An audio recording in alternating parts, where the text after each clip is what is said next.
in the mornings on First Take. We just had Stephen A. on the show. You can go back and get that on the Stephen A. Smith podcast on the ESPN app, Apple Podcasts, iTunes.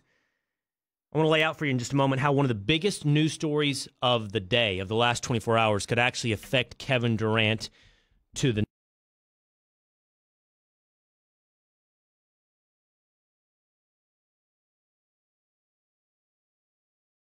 Let's find out more at progressive.com. The breaking news of the hour, really of the last 30 minutes, is that the NFL and Colin Kaepernick and Eric Reid have settled their collusion grievance together. A joint statement was put out just hours ago where it was said in unison that they have settled this confidentially. We do not know the terms of the settlement. We do not know anything, really, beyond the fact that this settlement has now, or this collusion grievance is now put behind them. What's interesting is if you go scan through social media right now, everyone's declaring victory. You can hear everybody saying, oh, this is a clear win for Kaepernick. It's an admission of guilt by the NFL. Kaepernick getting paid. That seems to be the take of the hour. Kaepernick getting paid. I don't really understand that because we have no idea how much money was involved in this settlement. This is from Michael McCann. He does sports law and contributes to Sports Illustrated. I find him really good on sports and legal issues. I'll read you his tweet.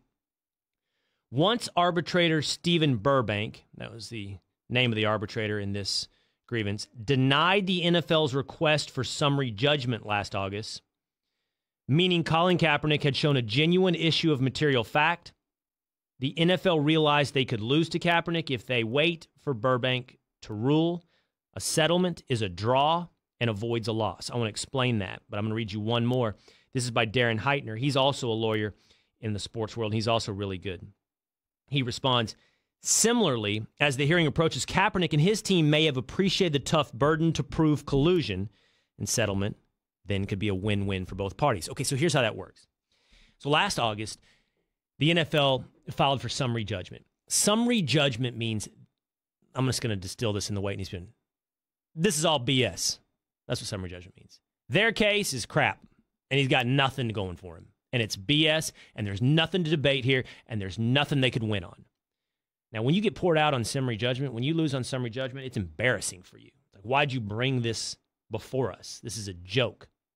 So the NFL, and everybody files for summary judgment, by the way, in every case. So the NFL lost on summary judgment. That's what he means, McCann, when he writes, Colin Kaepernick had shown a genuine issue of material fact. That meant we needed to find out more. There is a potential problem here. Let's have a fact-finding mission, discovery, and a trial on what those facts were, okay? Once the NFL gets to that point, they have to start doing a cost-benefit analysis. They have to realize the potential that they could lose. And that potential for a loss for the NFL, think about what the biggest loss is. Is it financial? No. It's PR. Can't lose. You can't lose. So any amount of money is probably worth making it go away. Now, is that an admission of guilt? It depends on how much they had to pay. On the flip side, Colin Kaepernick's team could have gotten to this point and gone, we're not going to be able to hold up our burden here. They have the burden. They have to prove that the NFL colluded against Colin Kaepernick. It's on them. They have the affirmative case, right? You follow me? They have the burden. They could say, we're not going to be able to meet our burden. Let's settle. It's hard to know. Draw, win-win, win-loss, until you know exactly what's in the terms of the settlement, and we don't know. I don't know that we ever will know exactly how much. But there is one other thing we can take away from this. Colin Kaepernick turned down an offer from the AAF, or responded, in fact, that he would play for the AAF for $20 million. If he did win a settlement against the NFL, if he did, as Emmanuel Acho, ESPN contributor and college football player at the University of Texas, says, secure the bag, well, he could play football in the AAF for $250K, right? He didn't need the $20 million. Or maybe he's ready to now play in the NFL. Maybe this is bygones be bygones, forgiveness all around. You can play in the NFL. it does draw back into question how much Colin Kaepernick wants to and is ready to play football again. Let's hit a couple of your calls really quickly. Cole in Georgia. What's up, Cole? Hey, Will, how you doing? I'm good, man. What's up? With Colin Kaepernick, let me first say I'm not anti-Kaepernick. I'm a fan of Kaepernick. I just think, how do we know he's still the same player he was 2.5 years ago? And isn't that the exact kind of player the AAF was designed for? That's exactly right. Someone trying to get back into the league. That's exactly right. I don't see why he should scoff at an offer from the AAF. All right, thanks for the call, Cole. That's a really good point. For all that Colin Kaepernick was and all the statistics we point out, and we had Andrew call in from Orlando a little bit earlier talking about how good Colin Kaepernick was at other times in his career, it was 2016, the last time he played. And that is exactly what the AAF is designed to do, to give players a launching pad either into or back into the NFL. Will Kane filling in for Stephen A. Smith today on the Stephen A. Smith radio show. Let's go to KJ in L.A. What's up, KJ? How you doing, Will Kane? I'm good, man. What's up?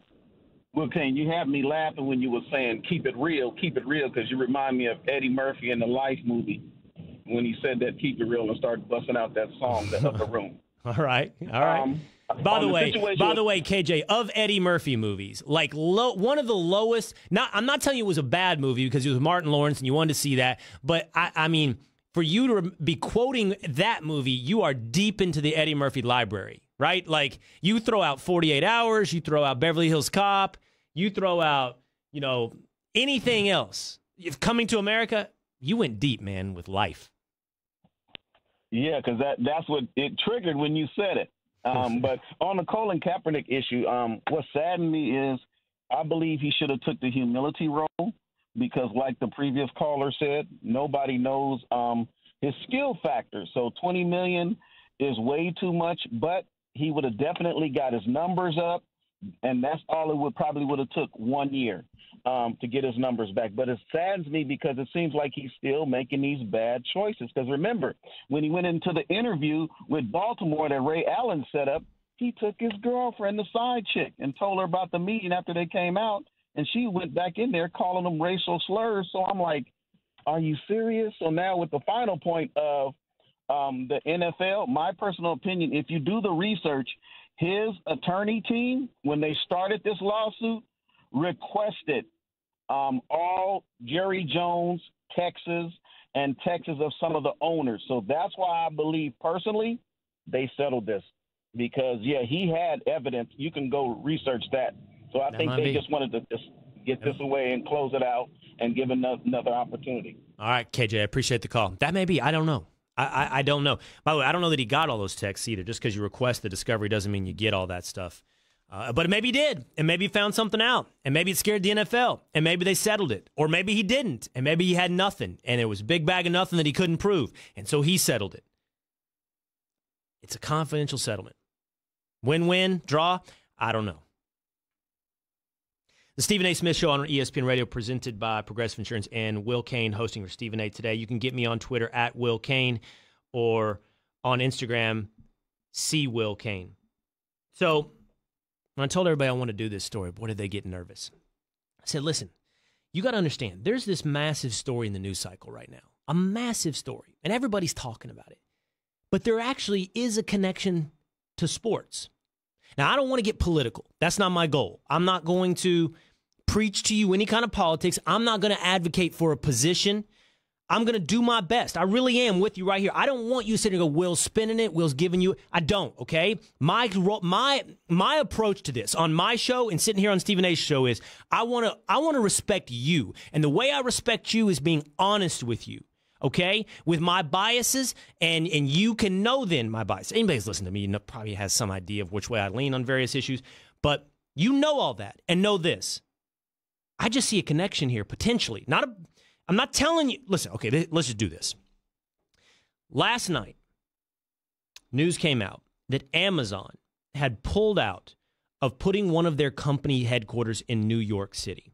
Now, Amazon was looking for several different locations to put new company headquarters. They looked at Austin, Texas, Dallas, Texas, Northern Virginia, which they selected, and New York City, which they selected. Now, that Amazon headquarter in New York City was going to bring, reports suggest, $25,000 to this city where I'm sitting today.